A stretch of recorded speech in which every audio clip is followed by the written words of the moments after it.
ના આધારે ગરીબો, યુવાનો, નારી શક્તિ અને અન્નદાતાને પ્રાધાન્ય આપવામાં આવ્યું છે. દરેક ખાતા માટે મહત્તમ જોગવાઈ કરવામાં આવી છે.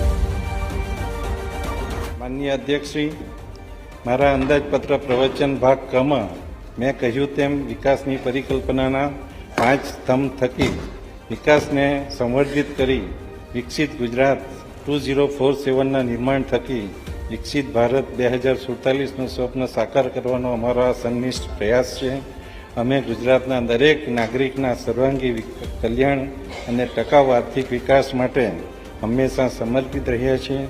અમૃતકાળના પ્રારંભે જ્યારે સૌ ગરવા ગુજરાતીઓ રાષ્ટ્રના વિકાસ યજ્ઞમાં આહુતિ આપી રહ્યા છે, ત્યારે આ સભાગૃહના માધ્યમથી હું સૌને શુભેચ્છા સહ અભિનંદન આપું છું. જય જય ગરવી ગુજરાત.